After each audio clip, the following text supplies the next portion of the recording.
Olá, pessoal.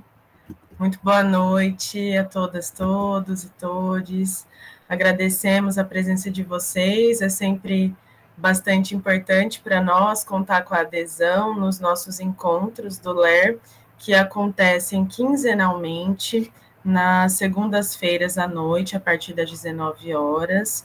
Eventualmente, a gente faz algum ajuste, caso algum convidado ou convidada nossa peça para fazer esse ajuste. Mas comumente os nossos encontros acontecem segunda-feira sim, segunda-feira não, às 19 horas. Nesses encontros, para quem está chegando agora, a gente recebe pesquisadores, pesquisadoras, religiosos e religiosas, para falar das suas pesquisas ou das suas experiências, no sentido de que a gente tenha um amplo debate em torno das questões que tangem as religiões e religiosidades. Então, o nosso objetivo aqui com os encontros do LER, o Laboratório de Religiões e Religiosidades da UniCV, é democratizar os debates, né, sobre as religiões e religiosidades, aproximar pesquisadores, curiosos, né, interessados nessas temáticas circunscritas no nosso recorte. Meu nome é Laís Fialho, eu sou doutoranda em História, Cultura e Narrativas e sou professora da UniCV e estou coordenando as atividades do LER sob a supervisão do professor Saulo Henrique Justiniano. Por isso que aparece aí para vocês o nome Saulo, porque com a conta dele eu consigo fazer a gravação dos nossos encontros, mas meu nome é Laís. Então, sou professora, tenho coordenado as atividades do LER. Nós sempre somos muito abertos a sugestões, comentários sobre as nossas metodologias de trabalho. Então, se vocês tiverem interesse de convidar, né, pesquisadores que ainda não foram convidados para participar dos nossos encontros, se vocês quiserem sugerir temáticas que nós ainda não debatemos, vocês podem ficar muito à vontade para colocar essas questões aqui no chat ou mesmo lá no nosso grupo do WhatsApp, tá ok? De forma especial, quero agradecer hoje o nosso convidado, Pablo Vinícius Napoli. Eu agradeço muito o seu aceite, professor Pablo. O Pablo é meu colega de grupo de pesquisa na UEM, está fazendo mestrado agora em História, Cultura e Narrativas pelo programa de pós-graduação em História da UEM. E o Pablo vai trazer para nós um pouco da pesquisa dele hoje, que gira em torno das igrejas inclusivas e o caso da Igreja Metropolitana nos Estados Unidos. A gente depois vai colocar uma listinha aqui no chat para vocês enviarem os nomes, né? Somente as pessoas que participarem de uma quantidade considerável dos nossos encontros é que vão receber os certificados ao final desses encontros, tá certo? A média de 75% de frequência para ter direito à certificação no final, tá ok? Eu acredito que seja isso o nosso método de trabalho. Passar para o nosso professor convidado, ele faz a fala dele, expõe, né, as questões relacionadas ao trabalho dele, mais ou menos em torno de 50 a 60 minutos de fala, e depois a gente abre para os comentários, as questões e as dúvidas que surgirem acerca da fala dele, tá ok? Alguém levantou a mão, não sei se foi sem querer ou se a pessoa quer falar alguma coisa, não vi quem foi. Mas se quiser, pode levantar a mão de novo ou ligar o microfone e falar antes da gente iniciar. É o caso? Não. Acho que não, né? Então tá bom, gente. A certificação vale quantas horas? A gente soma a quantidade de encontros que é realizada ao final do semestre, e aí são 75% de frequência a partir dessas horas. O plano nosso inicial era de 40 horas, mas eu não tenho certeza se a gente vai conseguir concluir as 40 horas com os encontros que aconteceram, por conta dos feriados, né, ajustes de datas, mas é em torno de 40 horas a certificação, tá ok? Eu acredito que seja isso, então, que a gente tenha um bom encontro. Vou passar, então, a fala para o professor Pablo, e quem tiver dúvidas, comentários ou sugestões, pode ir colocando no chat, ou fazer, né, a sua fala via microfone ao final da fala do professor. Muito obrigada, gente. Professor Pablo, obrigada novamente, a palavra é sua. Boa noite. Obrigado pelo convite. Tá dando para ouvir legal? Tá. Sim. Hoje eu vou falar um pouquinho sobre o meu tema de pesquisa. Deixa eu compartilhar aqui o slide. Dá para ver o slide legal também? Dá sim. Tá. Eu vou me apresentar primeiro, então, né? Como a Laís falou, eu sou companheiro dela no LER, no HCIR, né? Na UEM. Eu entrei no mestrado esse ano e desde a iniciação científica eu estou trabalhando com essa temática das igrejas inclusivas. Mais especificamente, a igreja que eu trabalho é a Metropolitan Community Church, que aqui no Brasil ela é conhecida como Igreja da Comunidade Metropolitana. E qual que é o grande diferencial dessas igrejas, né? É que elas são igrejas que normalmente vão se voltar para o público LGBTQI+, né? No caso, essa igreja que eu estudo, ela é fundada nos Estados Unidos na década de 60. Então, ela é um ministério, assim, cristão inovador, né? Vou falar um pouquinho da minha trajetória de pesquisa, que acho que é interessante para entender como que eu vou organizar minha apresentação, o que que eu vou apresentar para vocês. O meu interesse inicial pela ICM se deu num projeto que a gente tem que fazer na disciplina de introdução à pesquisa, e eu precisava de um tema, e eu acabei achando sobre a Igreja da Comunidade Metropolitana uma matéria do G1. E aquilo foi algo que me deu uma ideia de maravilhamento, né? De o tomar que o Hartog fala, né?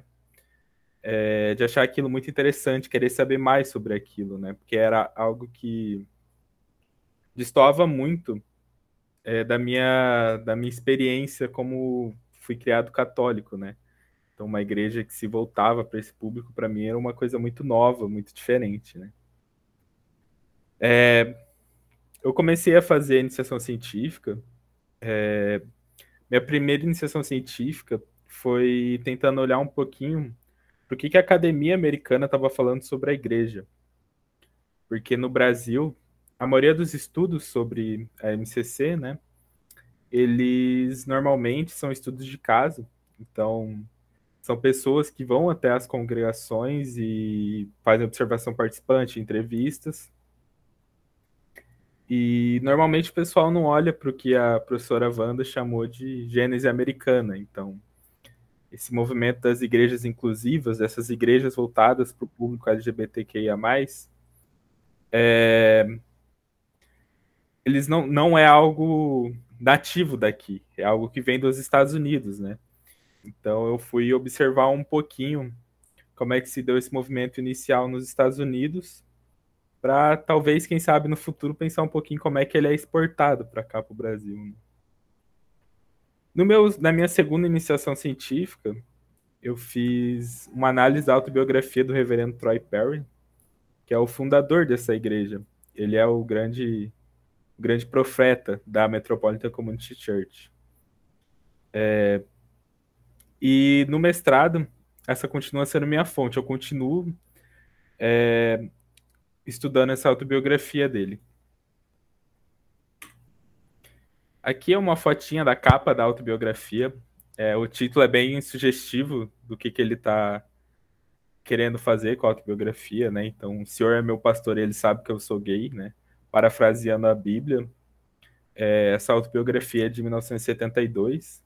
Então, dentro de um contexto, era algo bem subversivo, né? E esse símbolozinho do lado é o símbolo da MCC hoje.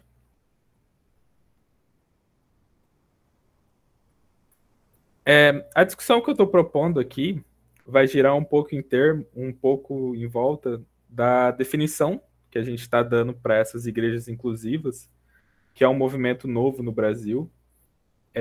Pensar um pouquinho os limites desse termo e um pouco das nuances que esse termo traz para a gente. E eu vou fazer isso mostrando o contexto de onde a MCC, essa igreja americana, nos anos 60, como ela nasce, como ela se expande, e como essa ideia chega no Brasil. Pensando um pouquinho essa definição de igreja inclusiva, a gente pode definir denominações cristãs, que normalmente vão estar ligadas ao protestantismo, que vão ter como principal missão atender o público LGBTI+. Essa é uma definição geral válida, é a definição que a bibliografia usa, e ela é bastante útil, mas ela tem alguns probleminhas que eu vou querer discutir um pouquinho hoje. Então, quando a gente fala de igreja inclusiva, necessariamente a gente está implicando que existem outras igrejas que excluem, né? Então a gente está propondo um recorte entre as denominações cristãs que vai levar em conta só essa aceitação dessas perspectivas dissidentes de sexualidade, orientação sexual e gênero. E isso às vezes acaba dando uma ideia um pouco homogeneizada, né? Do campo como um todo, sendo que quando a gente vai olhar caso a caso, a coisa é mais complexa do que simplesmente essa divisão entre igrejas que incluem e igrejas que excluem, né? Falando um pouquinho disso, entre as nuances que a gente pode ter da aceitação, a gente pode ter de um lado as igrejas que rejeitam, pelo menos oficialmente, né? Como o catolicismo, que a posição oficial do catolicismo é uma posição de rejeição, né, a essas perspectivas de sexualidade, orientação sexual e gênero dissidentes, mas que paróquia a paróquia, às vezes, pode ter certas negociações, né? E do outro lado, a gente tem as igrejas que afirmam, que são as igrejas inclusivas, que são igrejas que se voltam para esse público, que têm como missão atender esse público. E entre uma coisa e outra, a gente pode ter igrejas que aceitam, por exemplo. Então, a gente tem uma série de igrejas protestantes, principalmente nos Estados Unidos. Aqui no Brasil tem um pouco, mas acho que esse debate aqui no Brasil ele é um pouco menor. Mas nos Estados Unidos você vai ter uma série de igrejas históricas, igrejas ditas tradicionais, né?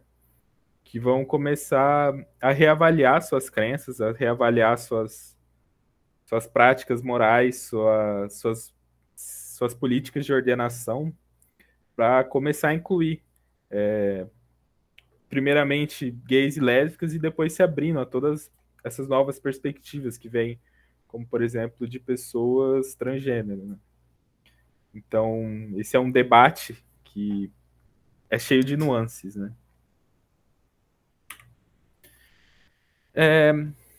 Como a gente está falando de história, né? Acho que é interessante trabalhar um pouquinho todo o contexto que vai tornar possível uma igreja como a Metropolitan Community Church, uma igreja que vai ser, na época, denominada como igreja gay, e que é um termo que aparece até hoje para denominar a MCC, ou a ICM, a Igreja da Comunidade Metropolitana aqui no Brasil. Então, como que foi possível fundar essa denominação num contexto da década de 60 nos Estados Unidos que não era favorável a isso, né? Que era um contexto hostil à presença de pessoas homossexuais, por exemplo. Então, contextualizando um pouquinho como é que era essa década de 60 nos Estados Unidos, eu acho que é importante lembrar, apesar de ser algo que acho que para quem faz história é algo que a gente debate muito, que a opressão contra as pessoas que não atendem aos padrões heteronormativos, né? Ela vai se dar de diversas formas. Então, você vai ter questões do âmbito legal. Então, por exemplo, na Califórnia, você vai ter proposições sobre homossexuais não poderem serem professores de colégio, por exemplo, ou não poderem comprar casas, ou não poderem adentrar no exército. Fora essa proibição de exercício de cargos, você tem uma criminalização explícita. Então, em várias cidades, em vários estados, era crime o ato homossexual, né? Quando eu digo ato é porque essa noção de uma identidade ligada a uma orientação sexual é uma coisa que vai vir depois, né? Que não estava presente ainda nessas perspectivas jurídicas da década de 60. Você tem uma opressão policial muito forte, então um assédio policial explícito, então você tem várias redes, então você juntavam, os policiais se juntavam, iam nesses bares, nesses cafés e prendiam essas pessoas, né? E isso vai ser um grande tema do movimento inicial, quando começa a haver um movimento político de gays e lésbicas inicialmente, propondo direitos civis, a, a luta contra a opressão policial vai ser um tema muito forte. Tanto que Stonewall, que é esse marco mítico dentro da luta por direitos, ela é justamente uma revolta contra essa opressão policial. Então, quando em Nova York acontece uma dessas raids de polícia no bar Stonewall, as pessoas decidem se revoltar, se juntam e começam a atacar coisas nos policiais, e isso dura dias, né? Então, o marco fundador dessa revolução, desse movimento político de luta por direitos, vai ser justamente essa luta contra a opressão policial. E no que mais nos interessa aqui, eu acho, né? Você tem a opressão religiosa, que inclusive normalmente é o que dá base para os outros tipos de opressão. Então, a condenação bíblica é muito utilizada por a maioria das igrejas da época. Então, normalmente, o homossexual ele tinha duas opções. Então, ou ele era excomungado da igreja, condenado ao inferno, ou ele tinha que passar por processos de cura, né? Que é um tema que até hoje parece que tem-se um debate ainda sobre essa questão da cura, da cura da homossexualidade por igrejas evangélicas. É um tema que até hoje se debate, né? E que na década de 60 você vai ter muitos trabalhos sobre isso. Era uma coisa que estava muito em alta na época. E para pensar esse contexto, é necessário pensar que a resistência e o enfrentamento que as igrejas inclusivas, por exemplo, a Metropolitan Community Church, vai realizar, vai estar diretamente ligado a esse discurso religioso considerado anti-gay e homofóbico. Então, a construção retórica discursiva como instituição da MCC, ela vai estar ligada a esse contexto. Ela vai estar dialogando com esse contexto, ela vai estar querendo se libertar desse contexto. Então, as identidades coletivas e os discursos militantes que vão estar acontecendo nesse cenário religioso cristão dos Estados Unidos se dá em combate a essas perspectivas.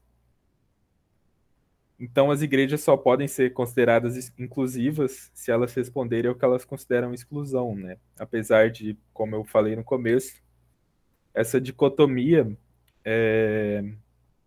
ela não necessariamente é tão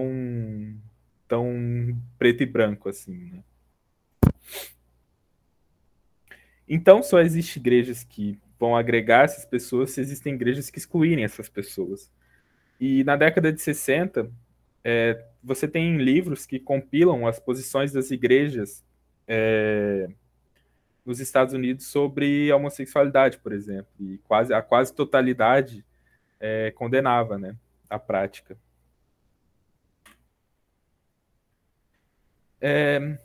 Novamente, outro tema bem debatido na história, né?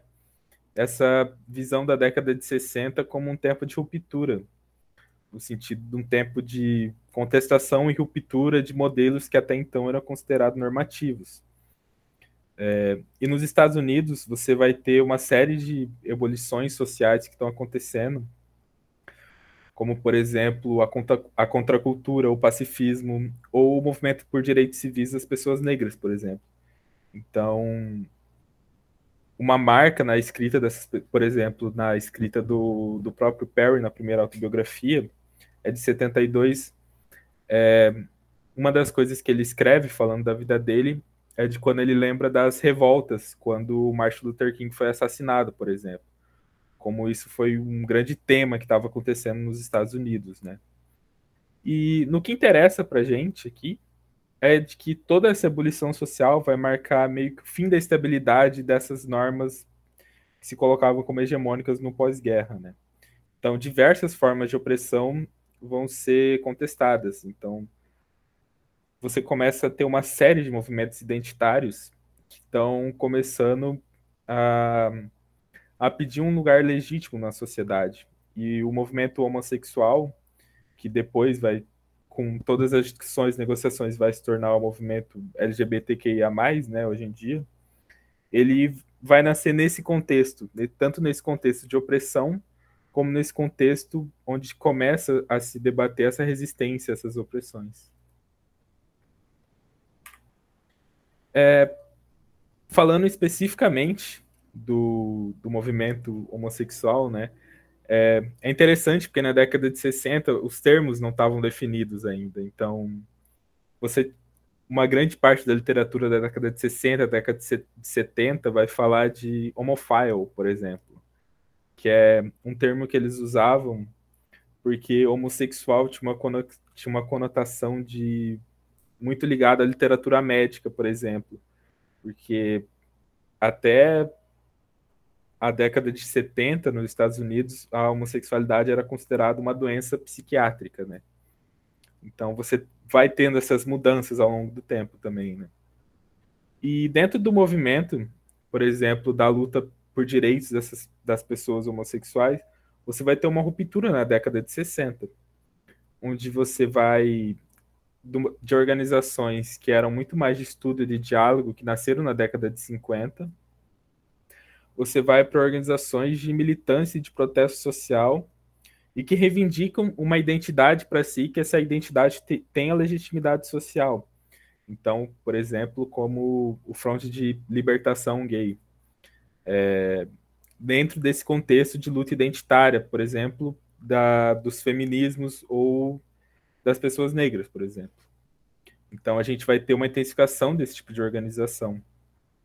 Então, a gente vai ter a transição, por exemplo, da defesa de uma conduta, que, como eu falei, juridicamente isso era entendido como uma conduta, né, não como uma identidade.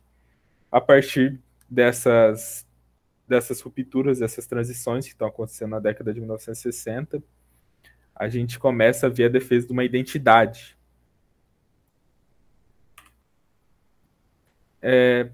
Eu acho que é interessante, como a gente está falando de década de 60 Estados Unidos, falar um pouquinho sobre o cenário religioso americano, pelo menos do cristão, né?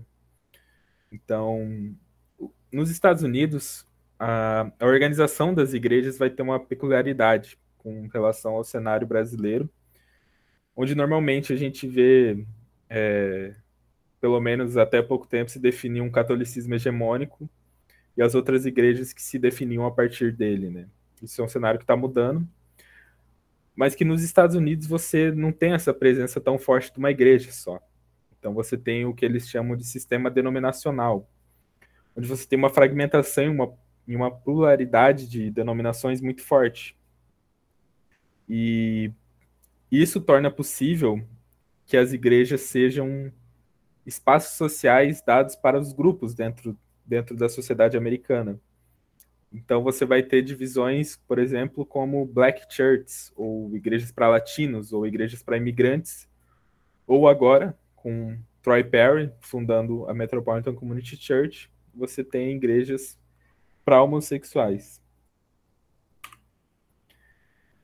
Esse gráficozinho aqui acho que ilustra um pouquinho o que eu estou falando. Isso é a demografia religiosa dos Estados Unidos. Então você vê que tem diversas denominações aí dentro. E dentro dessas, por exemplo, esse protestantismo evangélico branco, você vai ter diversas denominações aí dentro, né? Então é um cenário muito dividido, muito plural, e que se divide muito por raça. Então você vai ter essa divisão entre pessoas brancas, pessoas hispânicas, por exemplo. E se divide muito por região também.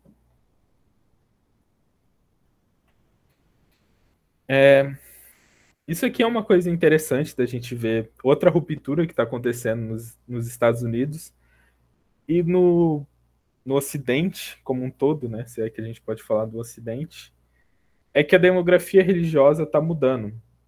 Então, aqui a gente tem um gráfico da demografia religiosa e tem um movimento interessante que a gente pode ver que o que se chama de mainline, que são essas igrejas protestantes históricas tradicionais, que eram as igrejas que tinham o maior número de membros, que tinham uma maior visibilidade pública, elas começam a ter uma decadência de membros, uma decadência de visibilidade a partir da década de 60. E do outro lado, você tem, por exemplo, uma ascensão muito forte de evangélicos. E dentro dessa ascensão evangélica, a gente tem o que a gente chama dos fundamentalismos, né? Então, igrejas mais voltadas para um discurso mais radical, de uma direita religiosa, né? Isso vai ser interessante porque no momento onde a MCC está crescendo é o momento onde justamente esses fundamentalistas religiosos que condenam a homossexualidade estão crescendo também. E isso vai dar origem a diversos embates que vão caracterizar a história da MCC, por exemplo.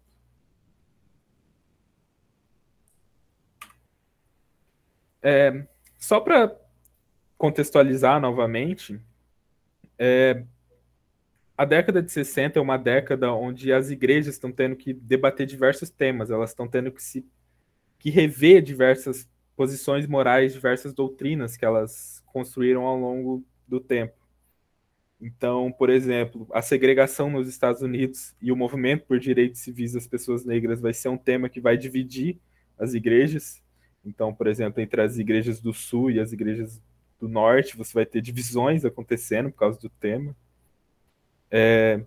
E com a ascensão desses movimentos identitários, por exemplo, o movimento feminista, você vai ter discussões sobre aborto, sobre ordenação de mulheres, sobre participação feminina nas igrejas. Com a ascensão do movimento político da luta por direitos dos homossexuais, por exemplo,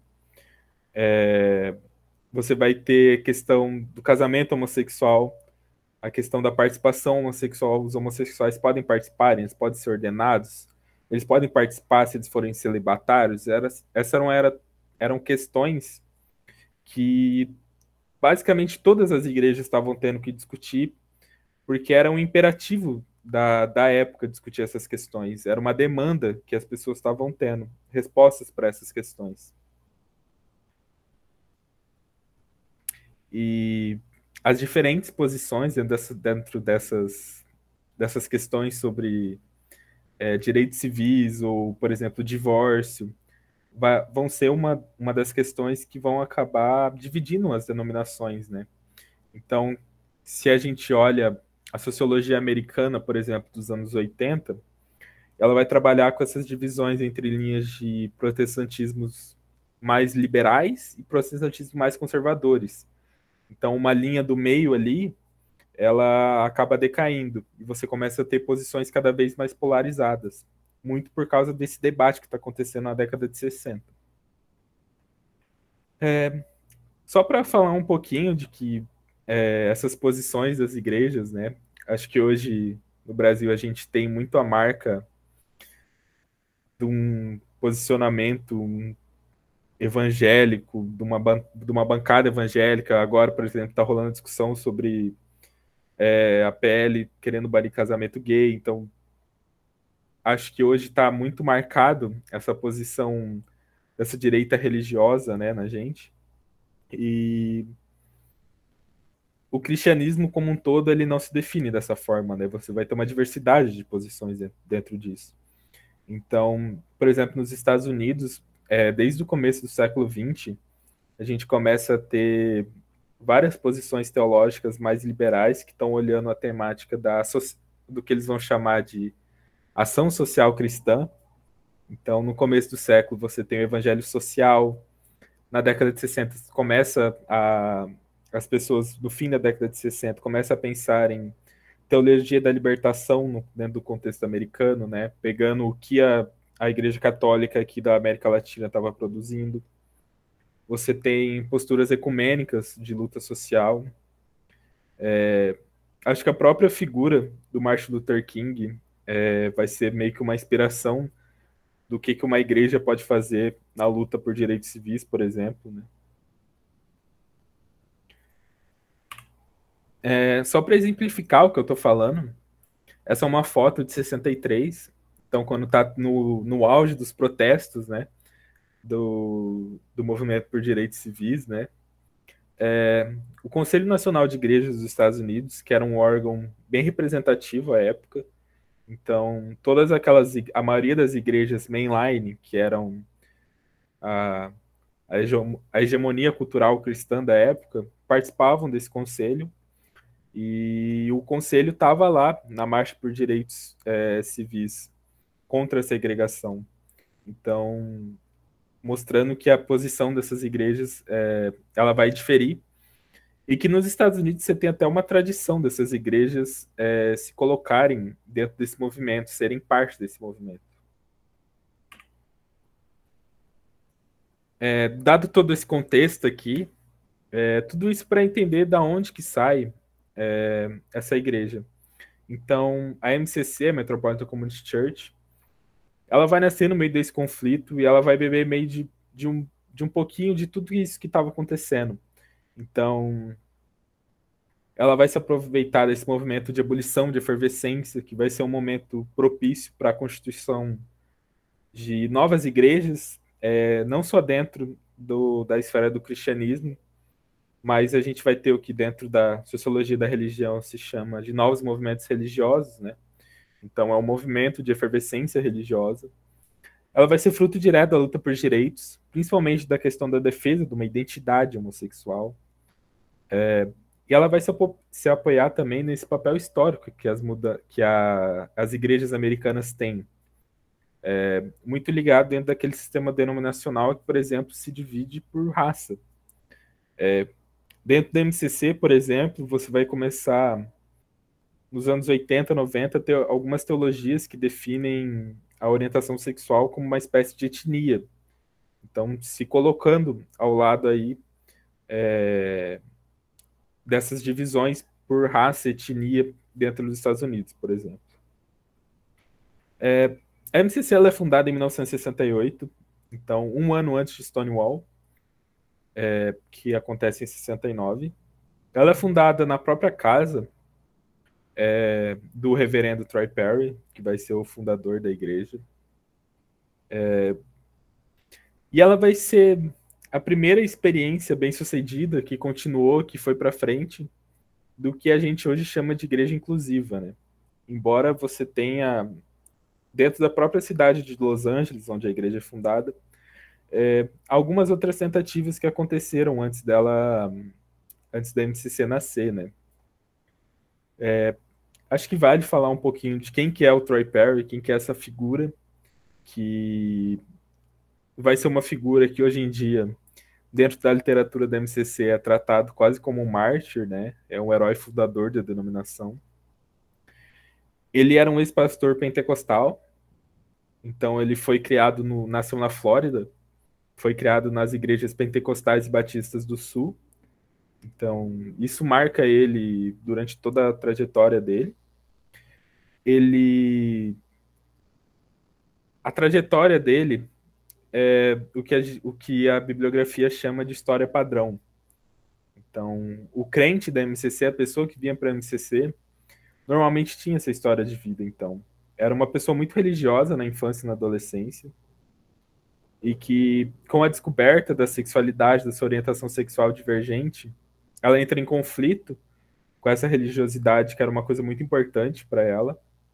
Então, o Perry ele vai viver o que ele chama de ciclos de pecado e de ciclos de pecado, arrependimento e de pecar de novo. Então, ele pecava, se voltava para a igreja, se arrependia e depois pecava de novo. Até que ele vai falar com o pastor sobre a condição dele. O pastor vai falar que tudo que ele precisa resolver isso é se casar. Então ele segue o conselho, vai, se casa, ele se torna um pastor pentecostal, ele vai pastorear 2 igrejas na vida dele, ele vai ser excomungado das 2, justamente por ser homossexual, até que ele se encontra como uma pessoa homossexual, ele assume sua identidade, então ele é excomungado da igreja, aí a família abandona ele, os filhos, a mulher, e ele vai para Los Angeles viver, o, descobrir o que era ser um homossexual, né? E daí ele conhece os bares, os cafés, o dialeto, o que as pessoas estavam fazendo. E dentro dessa Los Angeles ele vê que falta um suporte para essas pessoas, falta uma comunidade espiritual para essas pessoas. E aí ele funda a MCC. E ele funda a MCC já conhecendo, já pensando nessa comunidade. Então ele não está fundando outra igreja pentecostal como era a origem dele. Então ele decide fundar uma igreja que tem um ritual ecumênico. Então, por que que ele faz isso? Ele faz isso para tentar agradar todo mundo que está ali. Porque como a única característica comum às pessoas que estavam atendendo a MCC era a sua orientação sexual, você tinha uma diversidade religiosa muito grande. Então você tinha desde pessoas mormons até católicos, até pentecostais. Então ele tentava fazer um ritual que tentasse atender a todo mundo ali. Então ele vai fazer meio que uma amálgama de diferentes denominações para se transformar no culto da MCC, né? Essa é uma fotinha do Troy Perry novinho. Então ele vai falar que o ritual da MCC se deu daquele jeito porque você tinha muitas pessoas dentro da congregação de Los Angeles que eram católicos, episcopais e luteranos, que se caracteriza dentro dos Estados Unidos, né, do que se chama de high church, então uma igreja ritualizada, sem tanto o fogo pentecostal, né. E essa escolha por ser uma igreja high church, né, reflete na própria vestimenta do Troy Perry, por exemplo, e dos membros da congregação. E isso passa uma ideia, por exemplo, de legitimidade da igreja. Então, ele passa a ideia de que ele é o pastor, ele se diferencia, a própria vestimenta dele é para se diferenciar de que ele é um pastor. Outra questão da MCC é de que ela vai ser uma das primeiras instituições que vai promover o casamento homossexual, por exemplo. Então, lá em 69, o Perry já está performando o que ele está chamando de uniões sagradas, né? E a MCC e o próprio Troy Perry vão ser uma das principais instituições que vai lutar pelo casamento homossexual nos Estados Unidos, pela legalização, por exemplo.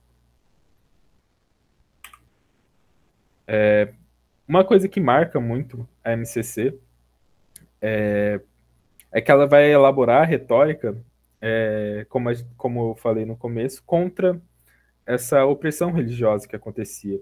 Então, uma das primeiras coisas que a MCC vai fazer vai ser construir uma vertente teológica para reler a Bíblia sobre um olhar não condenatório, né? E reler o que eles chamam de textos de terror, que são textos que condenam a homossexualidade, por exemplo, Sodoma e Gomorra, ou a Carta de Paulo. Então, as pessoas vão começar a reler esses textos e falar que aquilo não era condenatório, que é possível ser gay, ser cristão. Essa vai ser toda a retórica da MCC, né? E ao longo do tempo, esses temas vão ficar cada vez mais complexos, né?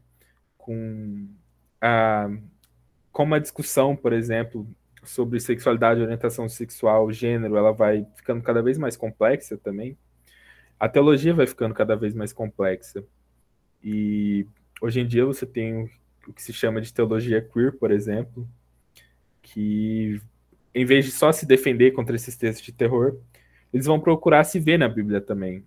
Então, em histórias como de Davi e Joná, acho que ou de Ruth, eles vão ver ali relações homossexuais, por exemplo.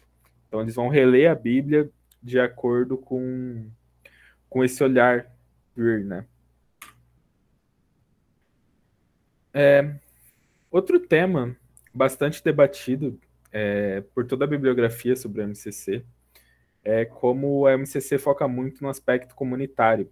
Então, quando Perry funda a igreja em Los Angeles, Ele pretende ser um refúgio para aquelas pessoas, um safe place, um refúgio onde elas consigam se sentir bem ali e exercer suas identidades sem toda a opressão do contexto, sem ter que se esconder também, né?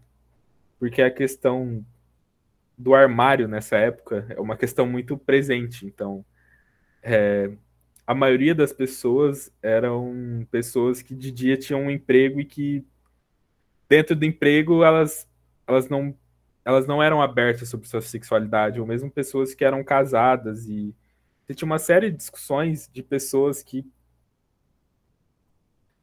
estavam dentro desse armário e participavam da cena ainda. E o que a MCC vai fazer vai adotar um discurso de cura, uma retórica de cura, diferente da retórica evangélica, por exemplo, de acolher essa pessoa que foi renegada e maltratada pelas igrejas tradicionais, por exemplo, e dizer que tá tudo bem ser quem ela é e que ali ela pode ser quem ela quiser.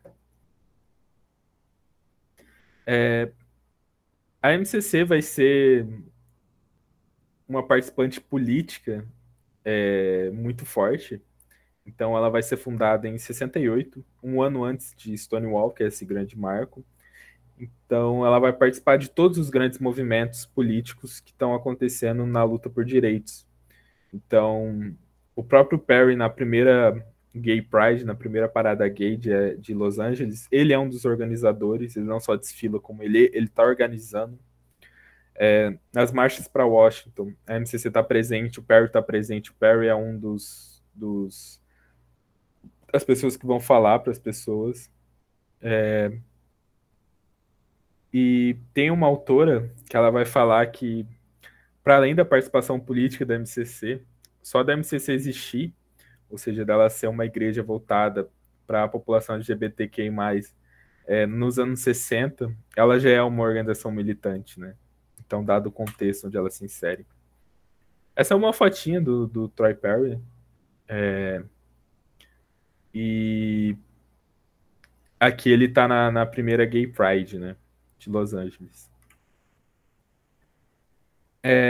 Eu acho que é interessante também falar que a MCC ela se expande de uma maneira muito rápida. Então,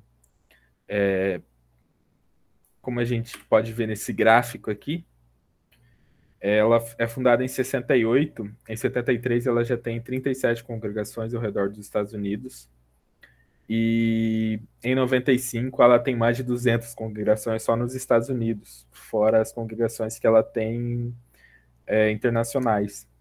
Então, ela vai ser um movimento que vai crescer muito rápido.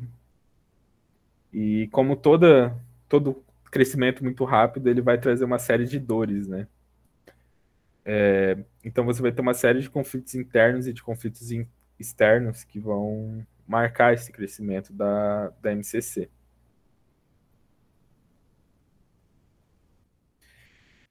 Entre os conflitos externos, por exemplo, a gente tem diversas igrejas da MCC vão ser queimadas. Então, o incêndio vai ser um tema bem retratado ali na literatura da MCC. Essa foto é do Troy Perry na Igreja Mãe, que é uma igreja que eles compraram, reformaram, e que em 73 botaram fogo nela, né? Então, aqui vale lembrar um pouquinho a questão da demografia religiosa, como você tem uma ascensão evangélica muito forte nesse contexto. E quando chega os anos 80, e a gente tem, por exemplo, a questão da AIDS, você já tem grupos dessa direita religiosa que estão muito bem articulados. Por exemplo, a Moral Majority, do reverendo Jerry Falwell, por exemplo, que vai começar a falar, por exemplo, que a AIDS é uma doença homossexual e que é um castigo de Deus pela promiscuidade dessas pessoas, né? Então esse vai ser um discurso que está presente até hoje, mas que nos anos 80 era muito forte e que esses grupos propagavam muito essa ideia.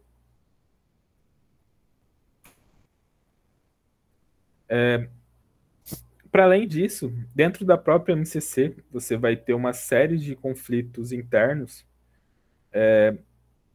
Então, a MCC inicialmente ela é pensada como um refúgio temporário, até que, por exemplo, as outras igrejas acabem mudando, reavaliando as posições que elas têm sobre o tema.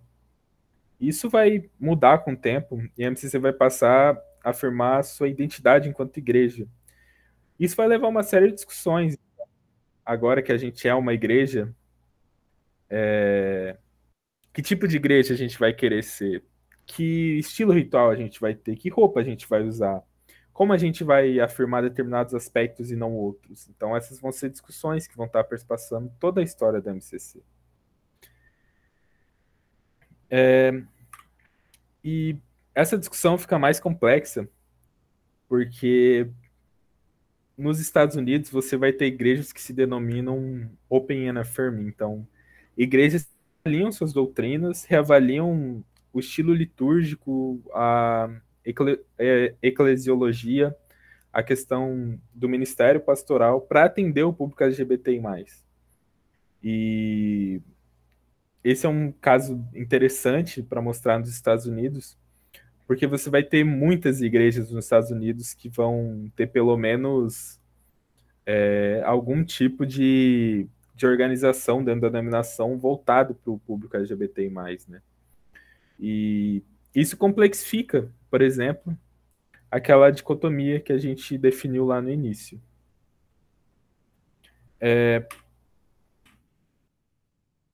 E é interessante porque a NCC continua existindo, apesar dessas igrejas reavaliarem sua posição.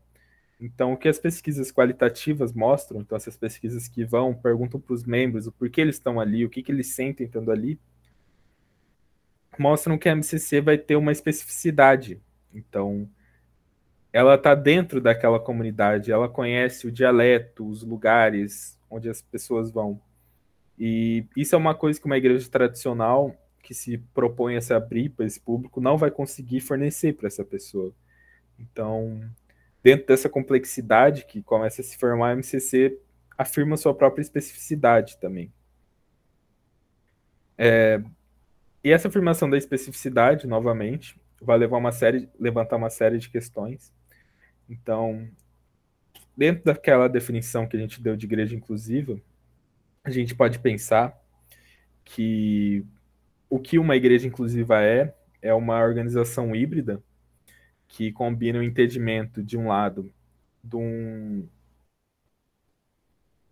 de uma identidade que está ligada à sexualidade, orientação sexual e gênero, e do outro lado, uma religiosidade cristã. E o jeito que cada um desses elementos pode ser entendido e o jeito que cada um desses dois elementos podem ser combinados vai gerar uma série de discussões que são históricas, né? Que ao longo do tempo a MCC vai acabar mudando uma série de posições que ela já teve, né? Isso, acho que não vai dar tempo de falar muito do Brasil, mas no Brasil você não tem essa hegemonia da MCC que você tem nos Estados Unidos. Então, essas discussões sobre como você pode recombinar esses elementos vão ser muito fortes no Brasil. E isso vai dar origem a diversas igrejas. Aqui são outras igrejas inclusivas americanas, né? Como eu falei, quase toda a denominação nos anos 90 que não seja parte muito um cristianismo muito radical, vai ter grupos que vão advogar pela aceitação. Esses grupos têm maior ou menor aceitação por parte da instituição, mas eles existem e eles estão ali fazendo pressão, né? E a MCC, ela é uma instituição global, então ela se expande e na década de 90 ela chega no Brasil, por exemplo. E daí no Brasil você vai ter a fundação da ICM, por exemplo. Você vai ter exportado o conceito de igreja inclusiva para o Brasil. E no Brasil vai dar origem a diversas igrejas inclusivas. Então, e com diversas vertentes cristãs. Por exemplo, a gente tem aqui a ICM, que chega no Brasil, como eu falei, a ICM vai passar por diversas mudanças, diversas negociações. E no Brasil ela chega como Igreja dos Direitos Humanos. E é assim que ela é conhecida hoje em dia. Então, a gente vê, por exemplo, que você tem marcadores da diferença. Então, aqui a gente tem ali no fundo a questão do arco-íris, por exemplo. Você tem uma pastora trans, então você vê. Essa é uma discussão, né? Uma inclusão que vai além só do GL, do gays e lésbicas. Você tem inclusão de outras perspectivas.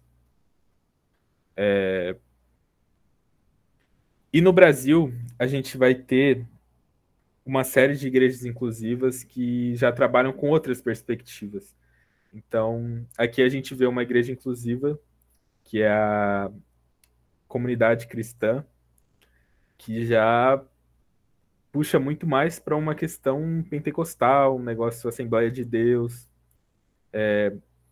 Então, aqui, como já vai dar meu tempo, né? Eu tô mostrando um pouquinho como é que esse contexto, essas igrejas nasceram nos Estados Unidos, como elas cresceram lá e como esse conceito é expandido aqui no Brasil. E aqui no Brasil ele vai ter diversas vertentes que vão estar aparecendo aqui.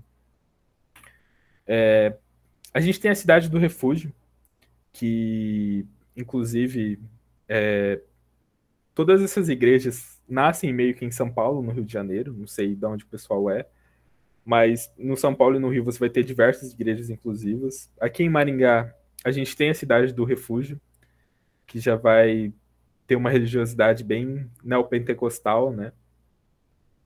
Então, pensando um pouco esse movimento de exportação dessa ideia dos Estados Unidos para cá, esse movimento chega aqui e ele vai ser bem diverso, bem plural. Acho que é isso que eu queria mostrar.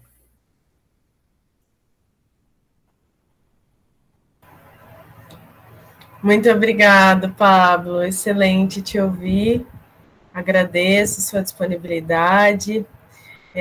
Agora a gente abre para as questões, os comentários, as dúvidas que vocês tiveram, né, ao ouvir o professor Pablo. Quem gostaria de perguntar, de falar, de comentar?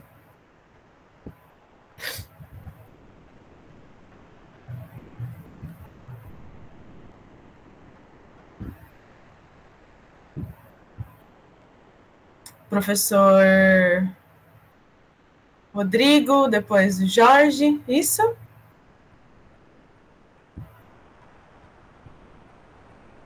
Pode falar, Rodrigo. Pode ser, então. Boa noite a todos mais uma vez. Bom, duas perguntinhas. A primeira é meio básica, né? Só para a gente entender melhor. Ao Pablo, você é membro dessa igreja, Pablo? Não, eu não sou. Eu sou o que. Sou um outsider, né? Que eu não sou. Não sou cristão. Não me identifico com a igreja. Eu acho um movimento muito interessante. Então, aquela experiência, muito pela minha criação, pela minha experiência pessoal, que entra na pesquisa também, né? Então, aquele movimento do maravilhamento está muito pela minha criação católica, onde esses temas, eles não eram debatidos, né? Eles eram silenciados, né? E ter uma igreja que se abre de uma forma tão vocal sobre o tema me chamou muita atenção.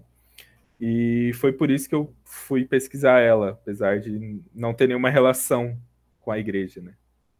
Não, eu perguntei exatamente por isso. A grande maioria dos nossos palestrantes, eles são de dentro daquilo que eles falam, né? Então, por isso que eu fiz a pergunta. Agora, a outra, a ICM, né? Por exemplo, esse último slide mesmo, nós vemos uma igreja neopentecostal, como você disse, né? Inclusiva. A ICM, como você disse também ao longo da fala, ela se caracteriza, então, cristã ou ela é ecumênica? A MCC ela é uma igreja ecumênica. Ela é uma igreja que ela vai deixar cada congregação, por exemplo, escolher o tipo de ritual que vai querer adotar.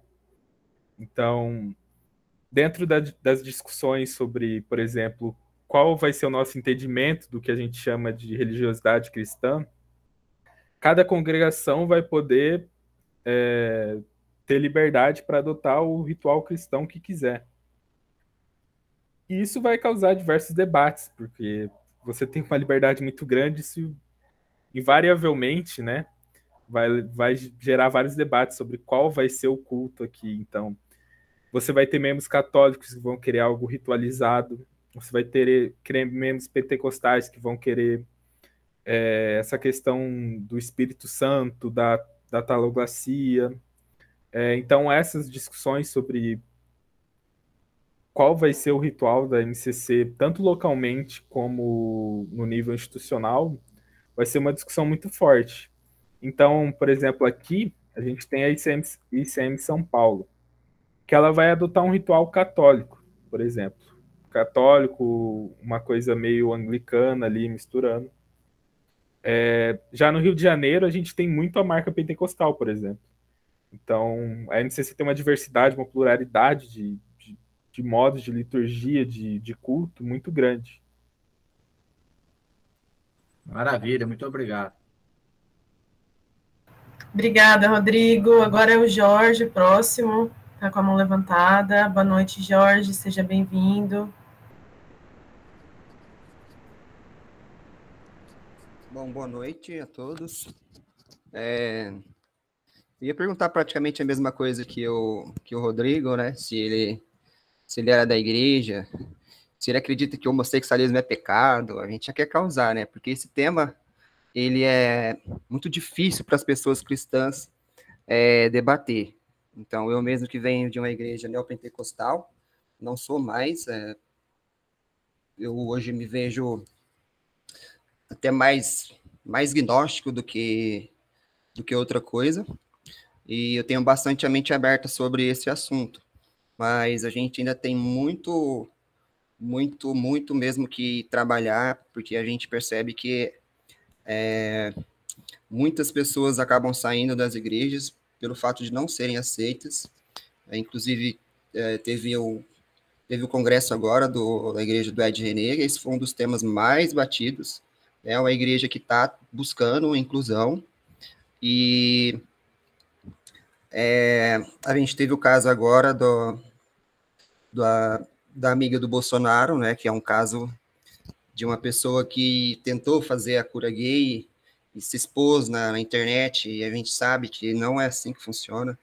Então, assim, não só a minha palavra, mas eu também gostaria de ver, pela percepção dele, se essa situação vai mudar, se as igrejas vão se atentar mais a isso, se o número de igrejas vão conseguir abrir, porque o debate aqui no Brasil ainda é muito, ainda mais agora com esse novo cenário político, isso ficou, acho que, ainda pior, né? Os pentecostais, neopentecostais, parece que cada dia estão com mais ranço do assunto, enquanto as únicas igrejas que debatem são as igrejas que a gente já sabe que já estão mais abertas, né? Principalmente da teologia da libertação. Mas eu gostaria de saber da sua opinião, pelo que você vê pelo cenário, se você acredita que isso um dia vai mudar. Obrigada, Jorge. Dá uma tese a pergunta do Jorge, né, Pablo? Boa sorte aí para responder. Por exemplo, se a gente olhar aqui a CR, essa pastora, essa é a esposa da Alana Holder. A Alana Holder era uma pastora famosa na Igreja Assembleia de Deus, eu acho. Exatamente. Então, é porque hoje a gente está com um cenário que ele aparenta ser uma coisa muito polarizada. Então você tem do lado igrejas que já se propõem a debater esses temas, e igrejas que parece que é tudo diabo. Então você vê um cenário assim que parece que não está muito legal para o debate, mas quanto mais se discute esses temas, acho que mais se promove a aceitação, porque nos anos 60, nos Estados Unidos, por exemplo, todas as igrejas eram contrárias. Mas como você teve uma série de movimentos, todas as igrejas tiveram que debater isso. Então, o debate gerou comissões dessas igrejas para ir, é pecado, não é? Comissões para ir conversar com as pessoas que eram homossexuais, para ver como é que era a vida delas. E isso gerou mudanças no campo religioso dos Estados Unidos, por exemplo. Então, vou parar aqui, vou mostrar um outro site aqui. A gente tem esse site aqui. Esse site são organizações dentro de denominações americanas que tem grupos voltados para a inclusão LGBTI+. Então, tem batista, católico, esses, assim, luterano. Dentro de toda denominação americana, você vai ter um grupo que advoga pela inclusão. E no Brasil não é diferente, é que esses grupos são menos vocais, por exemplo. Então, a gente vê muito mais a bancada evangélica no Senado do que esses grupos da Assembleia de Deus que advogam pela inclusão LGBTI+, aqui, por exemplo. Eu acho que o futuro, a tendência é que o debate leve cada vez mais a perspectivas de aceitação. Acho que a coisa vai por aí, apesar da resistência de certos grupos, né? Também acho interessante a gente ressaltar que nada indica que a gente está caminhando para uma melhora evolutiva da sociedade, né? Que sempre há esses processos de continuidade, descontinuidades, lutas, resistências, enfrentamentos, né? E retrocessos e avanço nos direitos humanos e nessas discussões que sempre são muito organizadas também a partir do discurso religioso, né? Então, é muito relevante que a gente sempre esteja olhando como as religiões estão pautando essas questões, porque isso organiza grande parte da nossa sociedade, né? O Marcelo está com a mão levantada. Marcelo, seja bem-vindo. Pode abrir o seu microfone e fazer, né, a sua fala, a sua intervenção. Pablo, tu já respondeu ali diretamente, né? Porque eu ia perguntar qual que é a relação da MCC com as outras denominações, né? Ali tu já mencionou, já demonstrou a lista ali, né? Das outras igrejas que tem grupos de estudo focado mais nesse público, né? Na inclusão. Essa seria mais a minha pergunta, mas indiretamente tu já acabou respondendo. A MCC, você tem bibliografia muito sobre isso, também sobre quando, por exemplo, a MCC, dentro daquele Conselho Nacional de Igrejas, ela vai tentar ser um membro desse conselho. E isso vai ser um debate que vai... Toda a literatura religiosa dos Estados Unidos, então as revistas, os jornais, vão estar debatendo isso, tipo, igreja gay tenta ser membro do Conselho Nacional de Igrejas, qual vai ser a posição do conselho? Nessa questão da relação, por exemplo, interdenominacional da MCC. Ela vai sempre tentar esse diálogo, ela vai fomentar essas organizações, muitas têm base na MCC, porque a MCC vai fornecer material teológico para isso. Então, dentro da questão de, por exemplo, se o debate vai avançar, por exemplo, ou não, eu acho que a MCC tem um papel importante nisso, porque ela vai fornecer muito material teológico sobre isso, material político sobre essa questão dentro do discurso religioso. Então, a MCC, ela vai ter, acho que o principal papel dela vai ser esse ativismo intra-religioso mesmo. Então, o ativismo de falar com essas outras denominações e promover isso. E ela promove isso para além da própria esfera do cristianismo. Então, a primeira... esqueci o nome de um templo judaico. Mas o primeiro templo judaico, o primeiro templo judaico que se voltou também para o público LGBTI+, sai da MCC de Los Angeles, né? Então tem essa questão também. Sinagoga, que você estava tentando lembrar? Sinagoga, isso. Primeira sinagoga LGBTI+, sai da MCC também.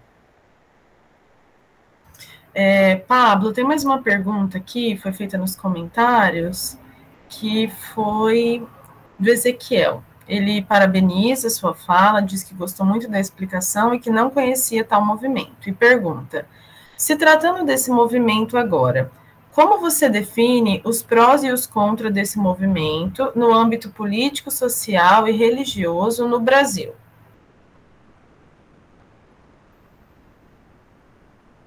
No Brasil, eu acho, particularmente, no meu entendimento pessoal, que esse é um movimento muito importante, tanto politicamente quanto religiosamente. É uma forma de olhar o mundo que promove a diversidade. Falando um pouco de contra, é complicado falar de contra quando a gente é um observador, né?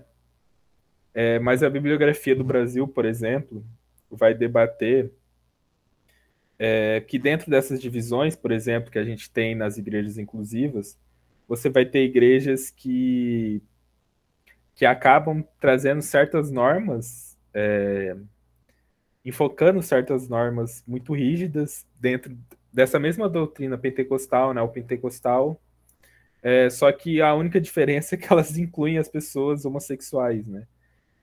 Então, tem-se um debate de até que ponto isso é inclusão, porque não se tem a aceitação de outras perspectivas de gênero, por exemplo. Então, esse é o movimento das igrejas inclusivas no Brasil. É um movimento que se debate muito, tem muita controvérsia, as igrejas se posicionam como contrárias, como grupos contrários a outros, né? Então, não é um movimento unitário também, né? São movimentos que acontecem dentro dessa perspectiva. Mas, do modo geral, eu acho que o grande pró das igrejas inclusivas é promover a aceitação dessas pessoas. Isso, historicamente, a bibliografia relata, é o grande produto que a MCC oferece, essa aceitação, essa questão de promover a autoestima dessa pessoa que foi rejeitada, e de ser um marco dentro de todo o cenário religioso de que a inclusão é possível e que talvez ela seja até necessária, né? Então, acho que uma igreja inclusiva, ela traz esse marco em si mesmo ela não tendo nenhum ativismo político, por exemplo. Pessoal, queria só ressaltar que a gente está passando a lista de presença no chat. Quem ainda não colocou, pode colocar o seu nome, tá bom? Temos mais algumas perguntas aqui, mas eu também gostaria de fazer minha pergunta, para não esquecer, minha pergunta de irmã mais velha. Ô, Pablo, já havia pesquisas sobre a Igreja Metropolitana nos Estados Unidos? Já havia pesquisas sobre a Igreja Metropolitana no Brasil? E se sim, como que a sua pesquisa tem olhado para essa produção e tem buscado promover uma reflexão sobre questões não abordadas? Ou não, né? É um trabalho totalmente inédito? Como que é essa questão dentro do campo de produção das religiões que pautam, né, a questão das igrejas inclusivas? Estou fazendo a bibliografia agora, a revisão bibliográfica agora. Dentro dos estados, é interessante porque você não tem tanta produção assim sobre a MCC, tanto aqui no Brasil quanto sobre a ICM aqui, tanto sobre a ICM no Brasil quanto a MCC nos Estados Unidos. Mas você tem alguns trabalhos, sim, que versam sobre a história dessa igreja. Eu acho que a minha grande contribuição sobre esses trabalhos é que eu sou um historiador, e sou um historiador das religiões, então eu vou partir de princípios de que essas pessoas que buscaram fazer uma revisão histórica da MCC, elas eram sociólogos, psicólogos, cientistas da religião. Então, acho que como a gente está falando para um público que da história, né? A história, principalmente a história das religiões, vai trazer uma especificidade para o debate. Então, por exemplo, tem a tese mais recente... Ô, Pablo, licença, rapidinho, só para trazer para vocês comentário, que são estudantes de diversos cursos, a maioria de ciências da religião. Tem uma minoria de história aqui. Ok. Então, mas a história tem uma especificidade, né? E a ciência da religião também. Então, a tese que saiu ano passado, por exemplo, que versa sobre essa revisão histórica da MCC, ela, por exemplo, ela parte de uma perspectiva queer, então de uma perspectiva dos estudos queer, para olhar a MCC nos anos 60. Isso talvez faça um sentido para ciência da religião, ou para teologia, ou para algum. Mas para a história das religiões, isso não vai fazer sentido porque nos anos 60 não se tinha essa perspectiva. Essa não era algo que se debatia, era algo que estava em construção, em negociação ainda.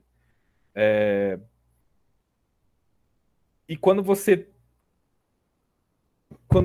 acaba trazendo a perspectiva atual para entender o passado, você acaba perdendo a historicidade do seu objeto, né? Então, o legal da história, né, é historicizar esse objeto, ver dos anos 70 até os anos 80 o que mudou, o que ficou, quais são as permanências, as rupturas, as negociações, por que tal coisa ficou, por que não ficou. Então, acho que a minha grande contribuição vai ser nesse sentido de entender a MCC como uma igreja híbrida, no sentido que eu falei ao longo da palestra, e entender de que forma esses fatores vão se recombinando historicamente e como eles vão mudando, até chegar no Brasil, por exemplo, que a ICM chega como igreja dos direitos humanos. Ela não era uma igreja dos direitos humanos nos anos 70. Ela era outra coisa totalmente diferente. Então, como que se deu esse processo? Acho que se atentar para esse processo, para a especificidade do trabalho e da metodologia histórica, vai ser minha grande contribuição. Maravilha, cada objetivo dá um capítulo, já está com a dissertação pronta. O Marcelo, acho que estava com a mão levantada, e depois o Arthur. Marcelo, ainda quer fazer a sua pergunta, ou você já estava com a mão levantada? Eu já estava com a mão levantada, já estava, tá? Sim. Então, Arthur, boa noite, seja bem-vindo. Boa noite, pessoal. Boa noite, Pablo. Excelente exposição. Eu tenho uma dúvida mais pontual. No caso, o movimento de igreja inclusiva que você analisa, seu objeto de estudo, ela também é uma igreja poligâmica?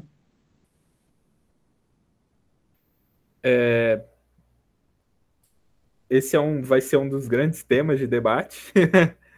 Se a gente vai adotar as mesmas normas E esses debates, de uma forma geral, eles também não são exclusivos da MCC ou das igrejas inclusivas. Eles vão ser debates, por exemplo, que estão correndo todo o movimento por luta dos direitos das pessoas homossexuais ou LGBTQIA+, depois. Então, quando a gente vê o Perry celebrando um casamento gay, vai ter parte do movimento da luta por direitos que vai falar que isso é se conformar a uma norma, a uma heteronormatividade, e que o movimento tinha que adotar outra perspectiva, criar algo novo que diferisse do que estava posto até agora, né? Então, e dentro da MCC isso vai ser uma discussão muito grande, porque um dos preceitos do cristianismo é o casamento e a castidade, né? E dentro da MCC, você vai ter certas congregações que vão incentivar uma perspectiva monogâmica, uma perspectiva de casamento, mas isso não é uma regra geral. E você vai tem um documentário da década de 70, que é um cara inglês que ele sai por aí entrevistando coisas que ele acha interessante e meio bizarra, assim, era o tema dele, tipo. E daí um dia ele vai entrevistar um casal gay que se casou na MCC. E esse casal não tem a monogamia, por exemplo. Eles propõem um novo entendimento disso. Então, na MCC, a monogamia não é a regra geral. Mas dentro dessas outras igrejas inclusivas aqui no Brasil, tanto a Cidade do Refúgio quanto a Comunidade Cristã Nova Esperança, a monogamia é a regra. E a monogamia da perspectiva pentecostal. Então, você tem que casar para depois... então, tem-se esse debate, que é um debate que dentro das igrejas inclusivas vai ter a especificidade da cristandade, da teologia, do que a Bíblia diz, mas que é um debate que perpassa todo o movimento de luta por direitos. Professora Laís, eu posso fazer mais uma outra pergunta? Claro, fica à vontade, Arthur. Pablo, o meu questionamento agora é mais uma dúvida em relação ao texto bíblico. Há 2 anos atrás, o pastor Ed René, ele foi expulso da Ordem dos Pastores Batistas do estado de São Paulo por entender que a Bíblia precisaria ser atualizada. Nesse caso, atualizar alguns versículos e tudo mais. Ele, obviamente, teve seu direito de resposta, falou que não era bem isso que ele pretendia dizer e tudo mais. Mas, de forma exegética, e nesse sentido assim, como as igrejas inclusivas, elas interpretam textos que nós encontramos que que a Bíblia, nesse caso, dependendo do intérprete, irá considerar como pecado. De que maneira esses grupos interpretam essas passagens que parecem ir de encontro à homossexualidade? Esse vai ser um dos primeiros temas que a MCC vai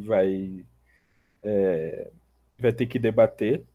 Então, isso vai se dar de algumas formas, isso vai mudando historicamente também. Então, com o próprio reverendo Perry, por exemplo, ele não é um intelectual, ele não é uma pessoa que vai fazer uma exegese bíblica sofisticada. Ele é um pregador. E como pregador, ele vai se defender na sua retórica, dizendo, por exemplo, que quando alguém fala para ele, por exemplo, que Paulo condenava o ato homossexual, ele vai dizer que Paulo falava para a mulher não falar na igreja também. Ou que a Bíblia, uma série de outras condenações que vão ter ali que não fazem sentido hoje em dia. Então ele vai acusar esse cherry picking que as igrejas fazem. Isso é um movimento inicial. Esse movimento ele vai ficando muito mais complexo. Você vai ter o desenvolvimento do seminário na MCC, você vai ter desenvolvimento de uma série de pessoas que vão olhar para essa questão teológica de uma maneira muito séria, muito intelectualizada. Isso vai se dar dentro do que se chama de teologia queer, com uma leitura histórico-crítica da Bíblia. Então você vai ter tanto luta por traduções dos termos. Então o termo malakoi, que a esses tempos estava dando uma discussão, o que significa isso de verdade, o que isso não significa. Essas discussões são trazidas por essa teologia queer. Então isso chega no Brasil, parece que é algo novo. Isso nos anos 70 estava se debatendo nos Estados Unidos. Você tem interpretações histórico-críticas no sentido de, dentro daquele contexto do povo judeu, ou dentro daquele contexto do Império Romano, e o que estava acontecendo lá, o que essas palavras significavam, o que esse cara estava querendo dizer dentro desse contexto. E você vai ter quase infinitos trabalhos falando sobre essas passagens que eles chamam de textos de terror. Então, Sodoma e Gomorra, eles vão falar que é hospitalidade, então vai ter toda uma releitura sobre essa narrativa bíblica. Paulo, vai ter toda a disputa de tradução. Daí você vai ter, acho que são mais ou menos 6 textos que vão ser bem focais e que todo o movimento cristão inclusivo vai debater. E dentro da perspectiva de cura, né, que eu falei que essas pessoas são recebidas nessas igrejas, uma das primeiras pregações que o pessoal vê é justamente o que eles chamam de desmentir esses textos, né? Então, acho que vai por aí. Essa é uma questão bastante importante para o movimento inclusivo como um todo, né? Vai ter muita produção sobre isso. Muito obrigada, Pablo. Mais alguém gostaria de fazer sua pergunta, seu comentário? Temos mais alguns minutinhos.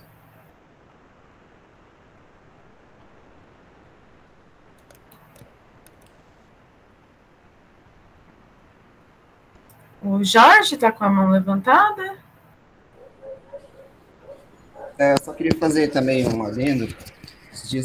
O ano passado saiu um trabalho de campo da Igreja Batista, não sei se é do norte ou do sul dos Estados Unidos, por causa da debandada, né, das pessoas que estão saindo da igreja em massa, nos Estados Unidos, acho que muito pior do que no Brasil, e foram buscar saber por que estava acontecendo esse fenômeno.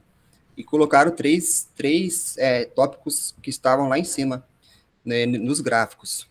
Um deles era o homossexualismo, o primeiro era o homossexualismo, o primeiro motivo das pessoas estarem saindo da igreja era o homossexualismo, depois era a briga política, então esse fenômeno de pregar política na igreja, também lá com o presidente de direita lá foi também, acredito que da mesma forma aqui no Brasil.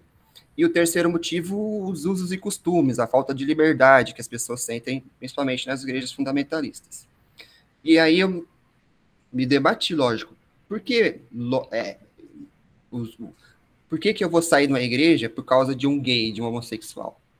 E para a gente é fácil hoje entender, principalmente porque quem tem parente gay hoje em dia sabe. E já fui pastor, eu sei do preconceito que tem das pessoas, e eu já vi muitas e muitas pessoas, amigos, parentes, ser praticamente escorraçados na igreja porque se assumem como gays.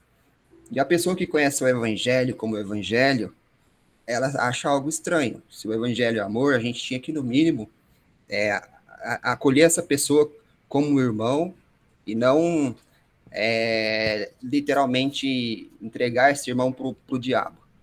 Então, eu acredito também que é o mesmo fenômeno das pessoas que têm amigos que gostariam de ver essas pessoas sendo melhores tratadas, e também eu acho que acontece hoje, falta muito esse trato com essas pessoas.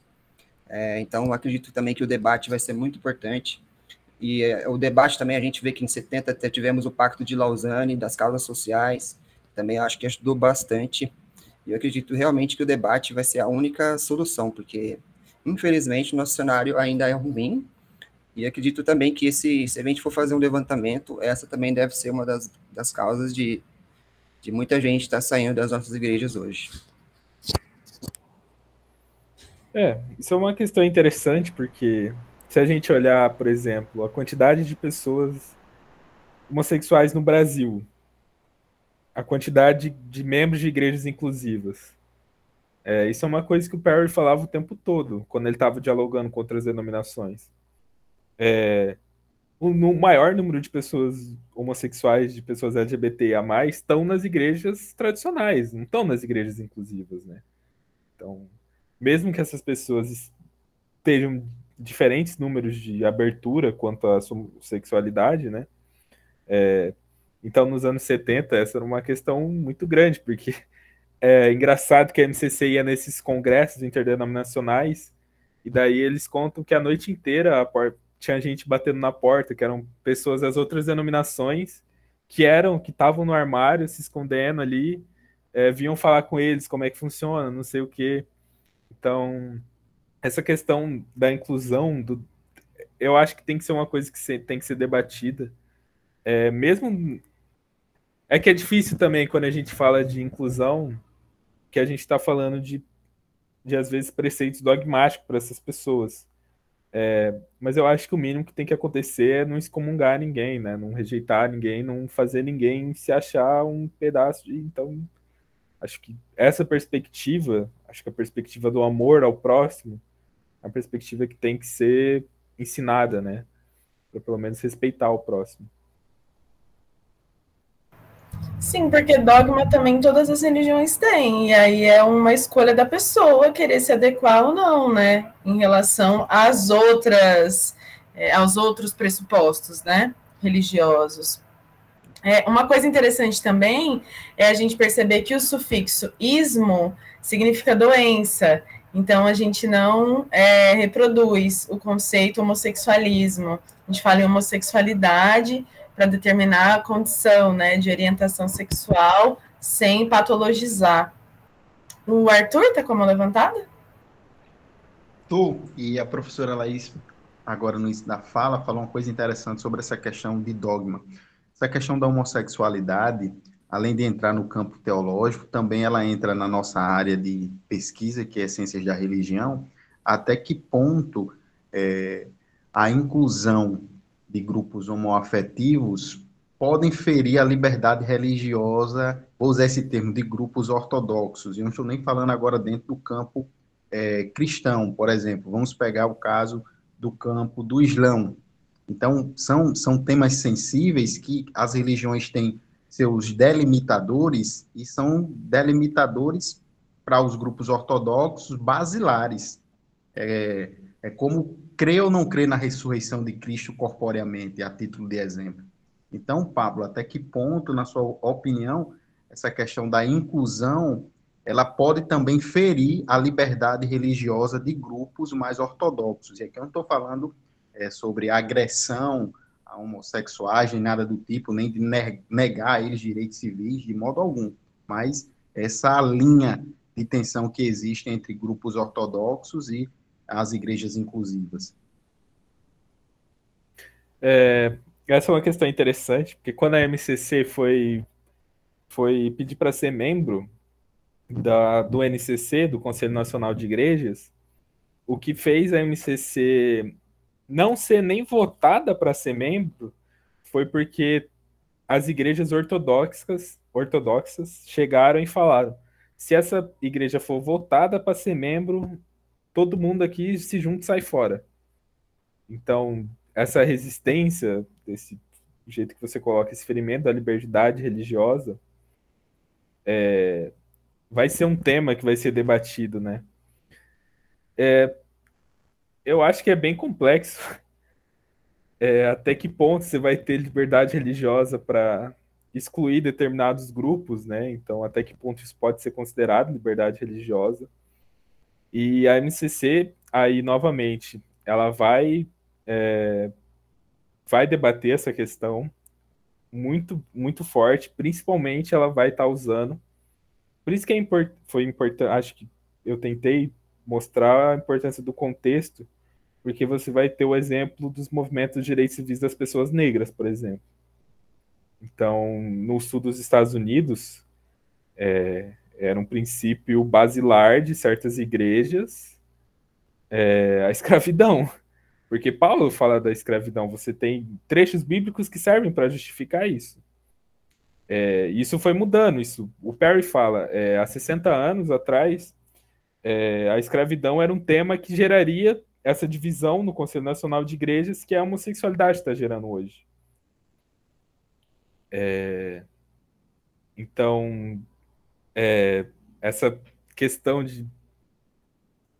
do meu ponto de vista, de uma pessoa não cristão, eu acho complicado debater até que ponto liberdade religiosa significa exclusão. Eu acho que a Laís acabou saindo, aí eu...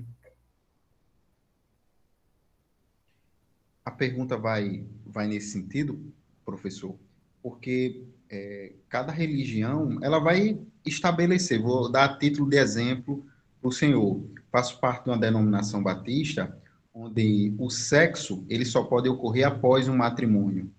E aí, quando dois jovens, a título de exemplo, têm a relação sexual antes do matrimônio, ela passa por um processo de disciplina.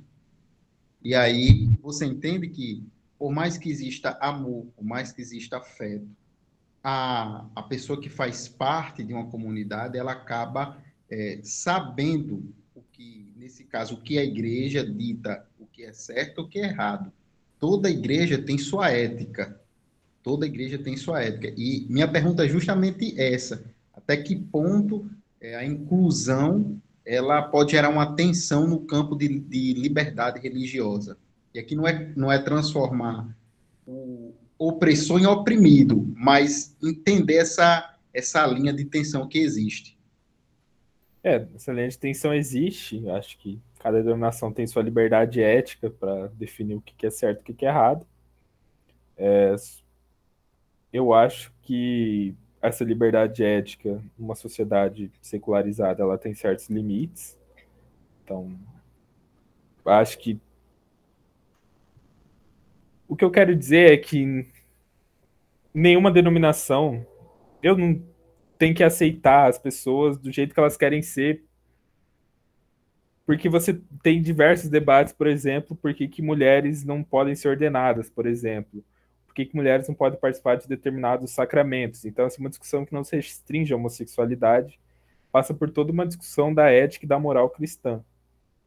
Eu acho que, do ponto de vista de uma ética cristã, que, novamente, eu sou um historiador, não sou um cientista da religião, não sou teólogo, não vou debater Bíblia, não vou debater ética moral cristã, mas eu acho que ela tem essa liberdade religiosa, ela tem que ser respeitada, assim, cada denominação tem direito de fazer os seus pressupostos éticos, mas eu acho que numa sociedade, um Estado laico, uma sociedade secular, certos princípios não podem ser pregados, não podem ser quebrados. Então, acho que o respeito ao outro tem que ser uma máxima que todo mundo respeite, né?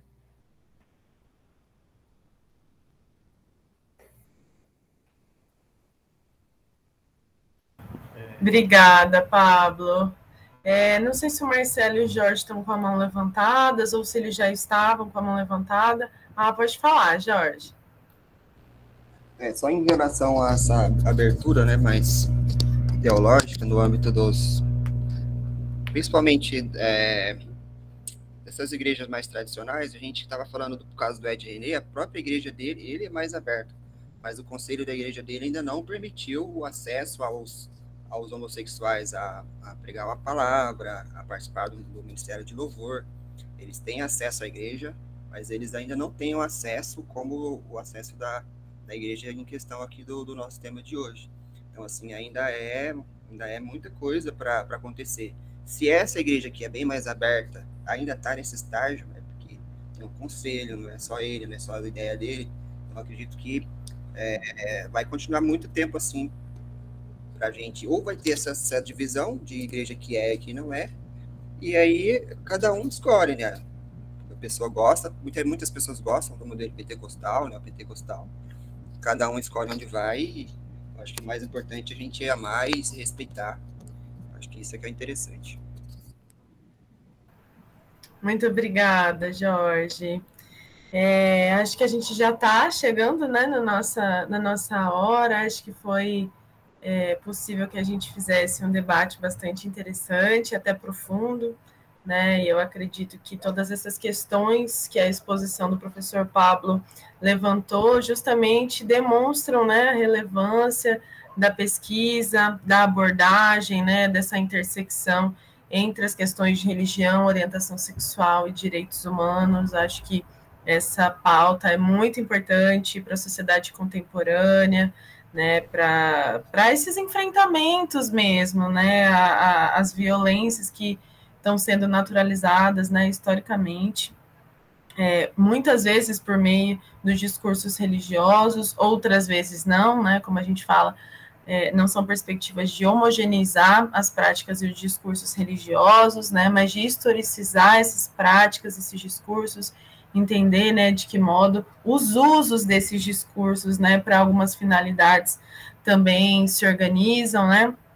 Então, acredito que essa exposição do professor Pablo foi muito boa, e também acho que todas as considerações e as perguntas, né, geraram um debate muito frutífero.